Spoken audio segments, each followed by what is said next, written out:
Hello, ladies and gentlemen. There doesn't seem to be like a lot of news that's happening today. It seems to be a slow day, which is normal, I guess. But without further ado, I will be doing this, and also I'll be trying to get that video out within today. I apologize in advance. So without further ado, let's get directly into this video. Try to make this as quick as kindly as possible, and hopefully you guys go on and enjoy your day. All right. U.S. military personnel at a European base. English. Okay. Let's fix that. U.S. military personnel at a European base provide GPS, targeting for Ukrainian rocket systems. The United States has provided Ukraine with HIMARS, MARs, which are targeted missile systems, and it turns out the U.S. is also providing Ukraine with the targets at which to launch those missiles. Biden has said the U.S. would fund Ukraine's war effort as long as it takes. A report from the Washington Post states that the Ukrainian officials say that they almost never launch HIMARS rounds without detailed coordinates provided by U.S. military and personnel situated elsewhere in Europe. These coordinates are either provided or confirmed by the U.S. and its NATO allies before Ukraine launches their strikes against Russia, which invaded Ukraine nearly 1 year ago. That the U.S. was giving over not only the HIMARs, but the means by which the targets would be ascertained by the Ukraine military was not previously disclosed by the Pentagon. What this means is that the Pentagon is not only providing weapons and aid, but is actively engaging in making war on Russia. This is not something the Biden administration has been forthcoming about. The Pentagon issued a statement from Brig Gen Patrick Ryder reading, "We have a long knowledge that we share intelligence with the Ukraine to assist them in defending their country against Russian aggression. And we have optimized over time how we share information to be able to support their requests and their targeting processes at improved speed and scale. The Ukrainians are responsible for finding targets, prioritizing them, and then ultimately deciding on which ones to engage. The U.S. has not approved targets, nor are we involved in the selection or engagement of targets.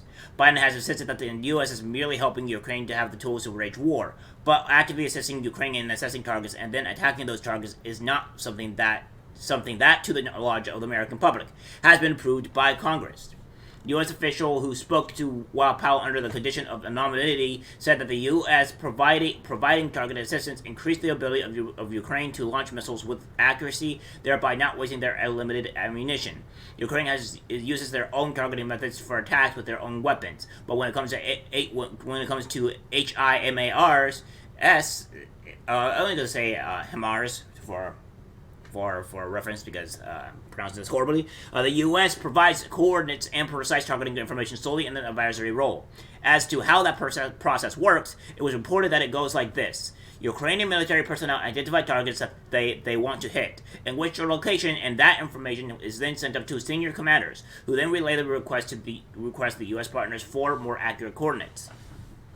The Americans do not always provide the requested coordinates, the official said, in which case the Ukrainian troops do not fire. A third Ukrainian official cited by WAPO confirmed that targeting all goes through an American installation on NATO soil and described the process as very fast. Another U.S. official said that the reports that the U.S. provides targets is not true. WAPO reports saying that the Ukrainians run targets by U.S. approval. A Ukrainian official said that if those targets are not approved, a strike is not launched. WAPO reports that this information was confirmed by 3 senior Ukrainian officials, and the senior U.S. official comes as Ukraine has ramped up its attacks on Russia and has been gifted Abrams tanks from the U.S., as well as Leopard tanks from Germany. Those targets in which Ukraine has launched attacks with NATO supplied coordinates include headquarters, ammunition depots, and barracks.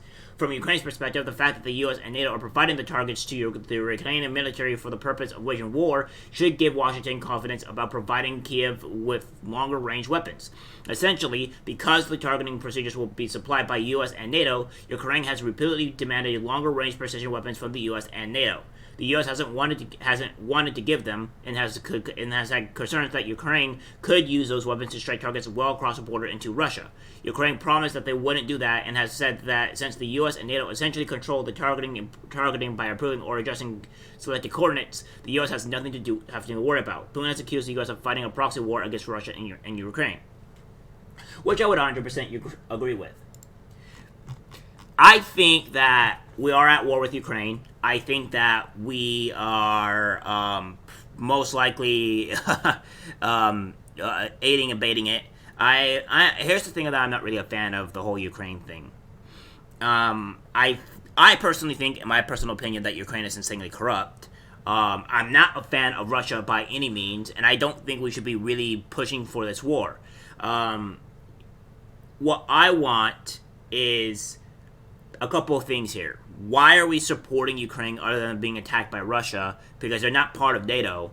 And two, why are we sacrificing essentially our weapons and our defense forces to Ukraine when we maybe be looming a war in 2025 against China, which some reports say.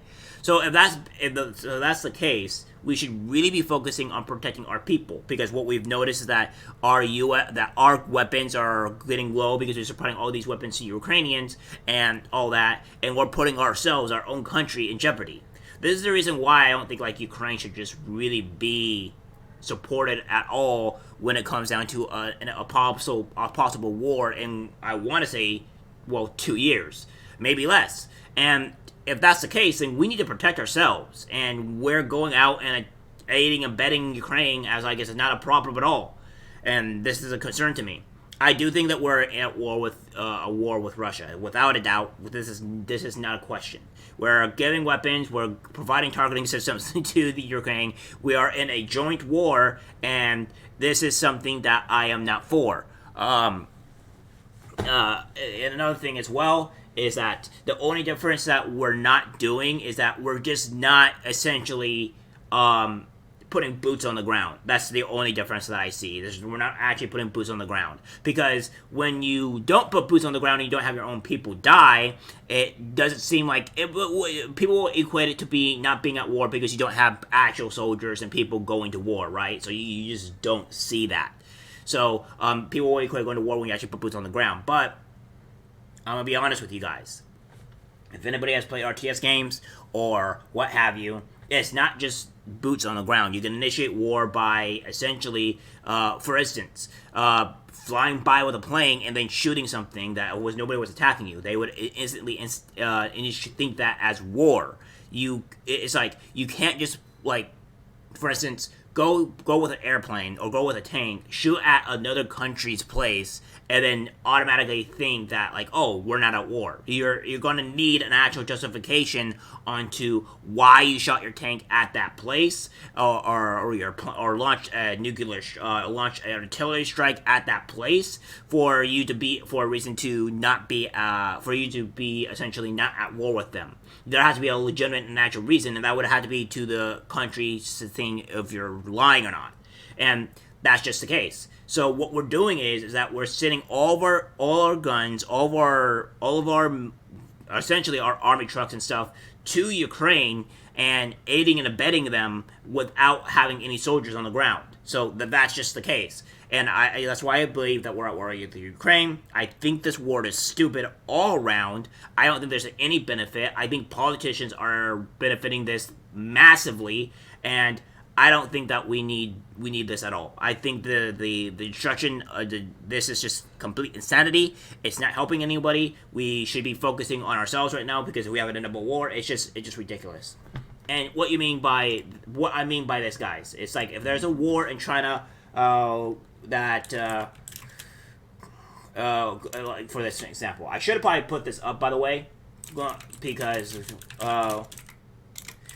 of the mere fact that that this was projected, so I didn't say anything because kind of like whatever.